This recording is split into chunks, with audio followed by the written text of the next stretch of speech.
Hello friends, অনুজ কিচেনে তোমাদের সবাইকে স্বাগত জানাই। আজকে তোমাদের দেখাবো মটরশুঁটি বা কড়াইশুঁটির কচুরি।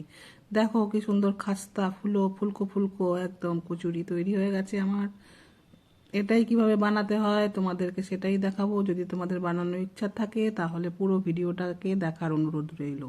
দেখে অবশ্যই লাইক করো, শেয়ার করো আর কমেন্ট করে জানিও কেমন হয়েছে তোমাদের রেসিপিটা। সকালবেলা শীতকালে সকালের ব্রেকফাস্টে বা রাতের ডিনারে এরকম একটা কচুরি, তার সাথে যদি আলুর দম হয়ে যায় ব্যাস, তাহলে তো আর কিছুই চাই না।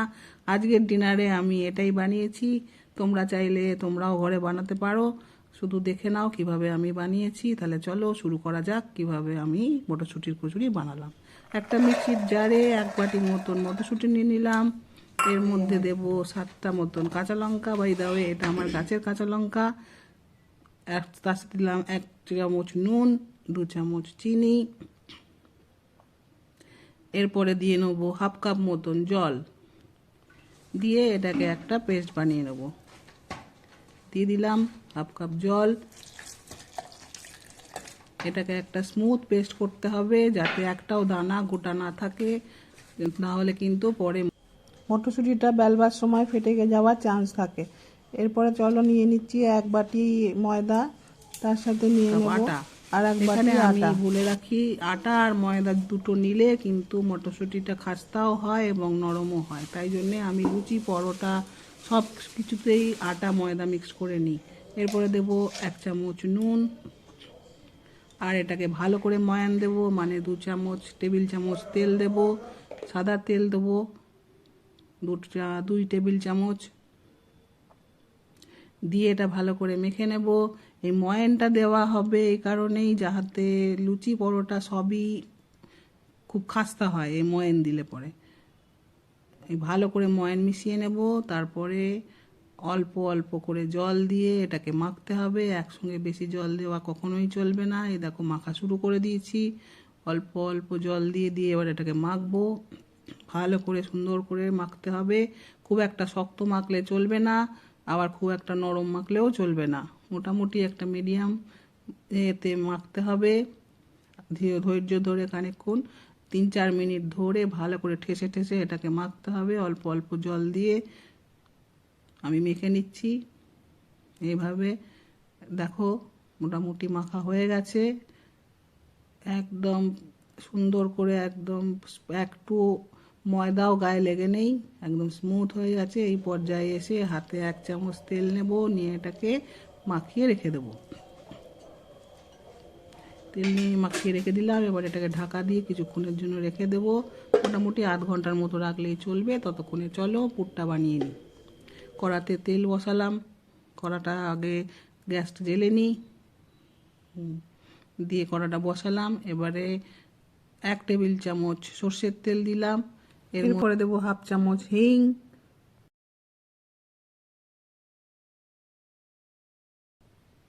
এর মধ্যে দিয়ে দিলাম। হিংটা একটুখানি গরম করব ভালোভাবে। ব্যাস এই পর্যায়ে এসে এবারে আমার ওই মটরশুঁটির পেস্টটা ঢেলে দেব। এই দেখো এইভাবে মটরশুঁটির পেস্টটা ঢেলে দিলাম। এরপরে এটাকে নাড়তে থাকতে হবে ভালো করে। এই মটরশুঁটির মধ্যে যে জলটা আছে পুরো জলটাকে একদম শুকিয়ে নিতে হবে ভালো করে নেড়ে নেড়ে। এটা পর্যায়ে এটাকে করতে মোটামুটি 4 মিনিট মতন সময় লাগে। এটাকে ভালোভাবে নেড়ে নেড়ে দেখো আমি মিক্স করে নিচ্ছি। তোমরাও এভাবে নাড়তে থাকবে নেড়ে নেড়ে, কিন্তু খুব একটা শক্ত হলে চলবে না, সফট একটু থাকতে হবে, শুধু জলটা হয়ে গেলে মরে গেলেই হবে। এরপর এর মধ্যে দেব 1 চামচ মতন ভাজা মশলা, যেটা 1 চামচ জিরে, 1 চামচ ধনে আর 2টো শুকনো লঙ্কা দিয়ে আমি ভেজে রেখেছিলাম শুকনো খোলায়, দিয়ে তারপরে সেটাকে গুঁড়ো করে নিয়েছি। দিয়ে সেখান থেকে 1 চামচ দিলাম, দিয়ে এটাকে নেড়ে নেড়ে একদম শুকনো হয়ে যাবে। ব্যাস এই পর্যায়ে এসে গ্যাসের ফ্লেমটা বন্ধ করে একটা পাত্রে ঢেলে রাখবো। তারপরে চলো এরপরে এটাকে বন্ধ করে দিই, দিয়ে এবার ময়দাটা খুলি। দেখো ময়দাটা এবার খুললাম, দেখো কত সফট হয়ে গেছে দেখতে লাগছে। দেখো চিপে চিপে দেখো আবার আঙুলটা পুরো একদম সুন্দরভাবে ঢুকে যাচ্ছে, একদম সফট ময়দা মাখা হয়েছে। এবার আবার ঠেসে নেবো এটাকে ভালোভাবে একটু ঠেসে নেব, দিয়ে এর থেকে লেচি কেটে নেব। আমি তো এটাকে লেচি বলি, তোমরা কি বলে জানি না। যাই হোক, এটা লেচি কেটে নেব। লুচির থেকে একটু বড় সাইজের হবে, কিন্তু রুটির থেকে কম। এরকম সাইজের একটা একটা করে লেচি কেটে নিচ্ছি। এভাবে একটা করে তোমরাও লেচি কেটে নেবে। দেখো আমি একটা করে কিরকম সাইজের, একই সাইজের মোটামুটি লেচি কেটে নিলাম। এবারে 2 হাতের তালুর সাহায্যে এটাকে গোল করে নেব, দিয়ে আলাদা একটা পাত্রে রেখে দেব।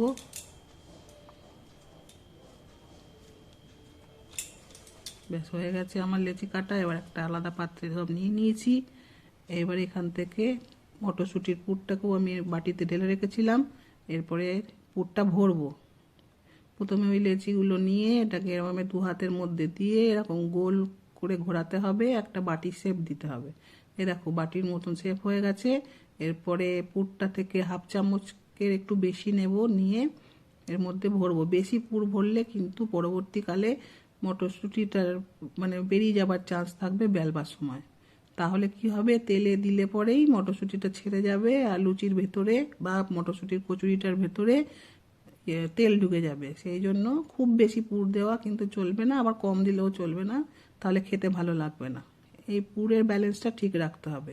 আমি 1 চামচের একটু কম পুর দিয়েছি, তোমরাও তাই দিও। চলো এবার আমি তেল দিয়ে বেলে নিই। তোমরা চাইলে এটা আটার গুঁড়ি বা ময়দার গুঁড়ি দিয়েও বেলতে পারো, কিন্তু আমি তেল দিয়েই বেলি। একটু হালকা হাতে বেলতে হবে। দেখো এইভাবে কি সুন্দরভাবে আস্তে আস্তে গোল করে বেলে নিলাম। আর এখানে খেয়াল রাখতে হবে, যে সাইডটা মুড়েছিলাম সেই সাইডটা পিছন দিকে উল্টো দিকে থাকবে। আবার একটা দেখো বেলে নিচ্ছি। উপর দিকে কখনোই যে সাইডটা মোড়া থাকে সেই সাইডটাকে রাখবে না, নিচের দিকে রাখবে, রেখে বেলবে, না হলে কিন্তু পুরটা ফেটে বেরিয়ে যাবে। মটরশুঁটির কচুরি বানানোর এটাই আসল স্টেপ। এই জায়গায় যদি ফেটে যায় তাহলে কিন্তু কচুরি ভালো হবে না, কচুরির মধ্যে তেল ঢুকে গিয়ে একদম কচুরিটা খারাপও লাগবে খেতে। দেখো এইভাবে আমি বেলে নিলাম। এবার চলো কটা বেলে নিয়েছি, এবার ভাজতে থাকি। কড়ায় তেল দিয়ে দিয়েছি, তেল গরম হয়ে গেছে। এবার আমি একটা করে মটরশুঁটির কচুরি ভেজে তুলবো। দেখবে কেমন ফুলকো হয়ে ফুলে উঠবে। একটু তেলের মধ্যে ডুবিয়ে দেবো, এরকমভাবে গোল গোল করে ঘোরাবো। দেখো একদম কি সুন্দর ফুলে উঠেছে। দেখো এই পর্যায়ে উল্টে দেব। দেখো কি সুন্দর খাস্তা হয়েছে, দেখেই লাগছে, বোঝা যাচ্ছে একদম পুরো খাস্তা তৈরি হয়েছে। সব কিছু পারফেক্ট হলে তবেই কিন্তু এইভাবে খাস্তা হবে, না হলে কিন্তু এটা ছেড়ে যাওয়ার চান্স থাকবে, তেলটা পুরো নোংরা হয়ে যাবে। দেখো আমার তেলে একটুও মটরশুঁটি পড়ে নেই, দেখবে দেখো পরিষ্কার আছে তেল। এই পর্যায়ে আবার একটা ভেজে দেখাচ্ছি, দেখে নাও। এভাবে তোমরা একটা করে মটরশুঁটির কচুরি ভেজে তুলো, আর আমি যেভাবে দেখিয়েছি তোমরাও করবে, তাহলে দেখবে একদম পারফেক্ট মটরশুঁটির কচুরি তৈরি হবে, কোনো অসুবিধেই হবে না। শীতকালে এরকম মটরশুঁটির কচুরি হলে আর তার সাথে যদি একটু ছোলার ডাল বা আলুর দম হয়, ব্যাস বাঙালিদের বোধহয় আর কিছুই দরকার নেই। এমন কোনো ঘর নেই যে মটরশুঁটির কচুরি হয় না শীতকালে, সব বাড়িতেই মোটামুটি এই কচুরি তৈরি হয়, কিন্তু সবাইকার পদ্ধতি হয়তো একটু আলাদা। তাই আমিও ভাবলাম তোমাদের সাথে আমার পদ্ধতিটা শেয়ার করি, হয়তো তোমাদের ভালো লাগলেও লাগতে পারে। এই দেখো আমি কচুরিগুলো ভেজে নিয়েছি, খুব গরম, হাত দেওয়া যাচ্ছে না, আমি হালকা হালকা হাত দিচ্ছি। এবার একটু ছিঁড়ে দেখাবো তোমাদের ভেতরে পুরটা কি সুন্দর ভরা হয়েছে। দেখো পুরো ধোঁয়া বেরোচ্ছে, দেখো ভেতরে এখন ঠাসা পুর আছে। তোমরাও এভাবে বানিও, তৈরি করে আমাকে কমেন্টে জানিও যে কেমন হলো। এই দেখো এরপরে একটুখানি আমি ছিঁড়ে দেখাই। দেখো কত সুন্দর হয়েছে, এখন সফটও হয়েছে এবং খাস্তাও হয়েছে। ভেতরে দেখো পুরটা কত সুন্দর। চলো এবার আলুর দম দিয়ে একটু খাওয়া যাক, দেখি কেমন হলো খেতে। তোমাদেরকে তো চাখাতে পারলাম না, তা আমি একটু চেখে দেখি। তোমরা বাড়িতে বানিয়ে নিজেরা তৈরি করে খেয়ে বলো কেমন হলো।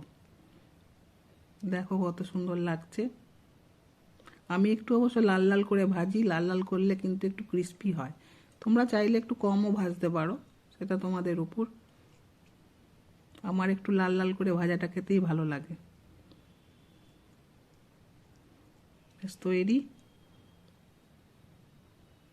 চ্যানেলটা ভালো লাগলে তোমরা একটু সাবস্ক্রাইব করে দিও।